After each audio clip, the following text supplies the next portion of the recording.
பேரன்பு serial June 24 இன்னைக்கான எபிசோடில் என்ன நடக்குதுன்னா, கார்த்திக்கும் அவங்க ஃப்ரெண்டும் செமையாக ட்ரிங்க்ஸ் பண்ணிட்டு இருக்காங்க. இன்னொரு சைடு வானதியும் அவங்க கூட இருக்கிறவங்களும் ரொம்ப கடுப்பாகி வாங்க போகலாம், ரொம்ப டைம் ஆயிடுச்சுங்க அப்படின்னு சொல்லிட்டு இருக்க.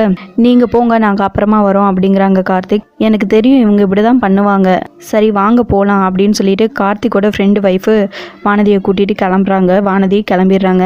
வானதி ரூமில் போய் ரொம்ப கோவமாக வெயிட் பண்ணிட்டு இருக்காங்க. அந்த டைமில் கரெக்டாக கார்த்திக் வந்து வராங்க. ஏங்க இப்படி பண்ணிட்டு இருக்கீங்க, அம்மா வேற வீட்டில் இருந்து 3 வாட்டி கால் பண்ணிட்டாங்க, உங்களுக்காக நான் பொய் சொல்லிட்டேன் அப்படின்னு வானதி சொல்ல, பொய் சொல்லி தான் ஆகணும் அப்படிங்கிறாங்க கார்த்திக். போங்க, உங்கள் மேலே ரொம்ப கோவமாக இருக்கேன் அப்படின்னு சொல்லவும், கோவமாக இருக்கும்போது கூட அழகாக இருக்கடி செல்லம் அப்படிங்கிறாங்க கார்த்திக். அப்படி சொல்லிகிட்டே வானதியோட கையை பிடிச்சி இழுக்க வானதி அப்படியே தள்ளி விட்டுறாங்க. கார்த்திக் போய் அப்படியே பெட்டில் விழுந்துடுறாங்க. நெஞ்சு பிடிச்சிட்டு அம்மா வலிக்குது வலிக்குது அப்படின்னு கார்த்திக் சொல்லவும் உடனே வானதி போய் பார்க்குறாங்க. வானதின்னு சொல்லி பச்சை குத்தி இருக்குது. இதை பார்த்ததும் வானதி ரொம்பவே ஃபீல் பண்ணுறாங்க. உங்களை அனுப்பிச்சி விட்டுட்டு நாங்கள் 2 பேரும் என்ன பண்ணோம் அப்படின்னு சொல்லிட்டு யோசிச்சியா, என் ஃப்ரெண்ட் ஒரு டேட்டூ ஆர்டிஸ்ட்டு, இதுக்காக தான் உன்னை நான் முன்னாடி அனுப்பிச்சி விட்டேன் அப்படின்னு சொல்லவும் உடனே வானதிக்கு அப்படியே கண்ணிலேயே தண்ணி வந்துடுது. இன்னொரு சைடு பசுபதி ஃபர்ஸ்ட் டைம் தான் இந்த பிளான் வந்து சொதப்பிடுச்சு, ஆனால் இந்த டைம் வந்து சொதப்பவே கூடாது அப்படின்னு சொல்லிட்டு அடுத்ததாக வானதியை கொலை பண்ணுறதுக்கு ஒரு பிளான் போட்டுட்ருக்காங்க. அடுத்த நாள் வானதியும் கார்த்திக் 2 பேருமே கடலுக்கு போகிறாங்க. அங்கே போட்டிங் போகலாம் அப்படின்னு சொல்லிட்டு 2 பேரும் போட்டிங் போகிறாங்க. 2 பேருமே போட்டிங் போகிறாங்க. இவங்க 2 பேர்த்தையுமே பசுபதியோட ஆளுங்க வந்து ஃபாலோ பண்ணிகிட்டே வராங்க. இங்கே எப்படியாவது வானதியை முடிச்சு கட்டிடணும் அப்படின்னு சொல்லி பிளான் பண்ணுறாங்க. வானதியும் கார்த்திக்கும் பேசிகிட்டு இருக்காங்க. அப்போ வானதி சொல்கிறாங்க, இந்த உலகத்திலேயே இப்போதைக்கு யார் சந்தோஷமாக இருக்காங்கன்னு சொல்லி கேட்டால் நான் தான்.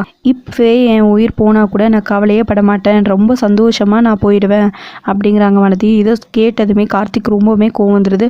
ஒரு அடி வச்சேன்னு வச்சுக்கோவேன் அப்படின்னு சொல்லி திட்டுறாங்க. போட் வந்து ரொம்ப வேகமாக போகும். உடனே கார்த்திக் அண்ணா மெதுவாக போங்கண்ணே, அண்ணா மெதுவாக போங்கண்ணே அப்படின்னு சொல்லிட்டு முன்னாடி போகிறாரு. ஒரு கட்டத்தில் பேலன்ஸ் கிடைக்காம அப்படியே கார்த்திக் வந்து கடலுக்குள்ளே விழுந்துடுறாரு. இன்னொரு சைடு அந்த போட் ஓடிட்டு போனவரும் அதேமாதிரி கீழே விழுந்துடுறாரு தண்ணியில். அண்ணா காப்பாற்றுக்குண்ணே, அவருக்கு நீச்சல் தெரியாது, காப்பாற்றுக்குண்ணே காப்பாற்றுக்குண்ணே அப்படின்னு சொல்லிட்டு வானதி வந்து கத்திகிட்டே இருக்காங்க. கடைசியாக வானதியை குதிச்சு அப்படியே கார்த்திக்கோட தலையை பிடிச்சி இழுத்துட்டு வந்து எப்படியோ காப்பாற்றிடுறாங்க. ஆனால் வானதி அங்கேயே அப்படியே மயங்கி விழுந்து பேச்சு மூச்சு இல்லாமல் இருக்காங்க. இதை பார்த்ததும் கார்த்திக் ரொம்பவே பயம் வந்துடுது. பசுபதியோட ஆளுங்க இதை பார்த்ததுமே, அண்ணா இந்த டைம் நம்ம பிளான் சக்ஸஸ் ஆகிடுச்சுன்னு அந்த வானதி அவ்வளோதான், அவள் சாப்டர் க்ளோஸ் அப்படிங்கிற மாதிரி சொல்கிறாங்க. பசுபதி ரொம்பவே சந்தோஷப்படுறாங்க. இன்னொரு சைடு ராஜி, அவங்க ஹஸ்பண்ட் அமுதா, அப்புறம் ஆர்த்தி, ஜீவா, ராஜான்னு எல்லாருமே வந்துடுறாங்க. என்னாச்சு வானதி, வானதி உனக்கு என்னாச்சு அப்படின்னு சொல்லி எல்லாரும் மாற்றி மாற்றி அழுதுட்டு இருக்காங்க. அந்த டைமில் அமுதாவும், வானதி இதுக்கு மேலே நான் உன்னை திட்டவே மாட்டேன், தயவு செஞ்சு கண்ணை திறந்து பாரு அப்படின்னு சொல்கிறாங்க. வானதி என்னை இப்படி அனாதையை விட்டுட்டு போயிட்டியே, எனக்கு நீ யார் இருக்கா அப்படின்னு ராஜிமாவும் ரொம்பவே வருத்தப்பட்டு அழுகிறாங்க. இன்னொரு சைடு கார்த்திக், அம்மா வானதி கடைசியாக என்ன சொன்னான்னு தெரியுமா, இந்த உலகத்தை விட்டு என் உயிர் இப்போவே பிரிஞ்சாலும் நான் ரொம்பவே சந்தோஷப்படுவேன், ஏன்னா இப்போதைக்கு இந்த உலகத்தில் சந்தோஷமாக இருக்கிறது நான் தான், என் வீட்டுக்காரரும் என் கூடவே இருக்கும்போது அதை விட சந்தோஷம் வேற எது இருக்குது எனக்கு அப்படின்னு சொல்லிட்டு இருந்தாமா. ஆனால் இப்போது என்னை காப்பாற்றிட்டு அவள் உயிரை விட்டுட்டாளே அப்படின்னு சொல்லிட்டு கார்த்திக் ரொம்பவே அழுதுட்ருக்காங்க. வானதியும் இறந்துடுறாங்க. இதோட இந்த எபிசோட் முடிச்சிருக்காங்க. உங்களுக்கு இந்த வீடியோ பிடிச்சிருந்தா லைக் பண்ணுங்கள், ஷேர் பண்ணுங்கள், கமெண்ட் பண்ணுங்கள். தேங்க்யூ.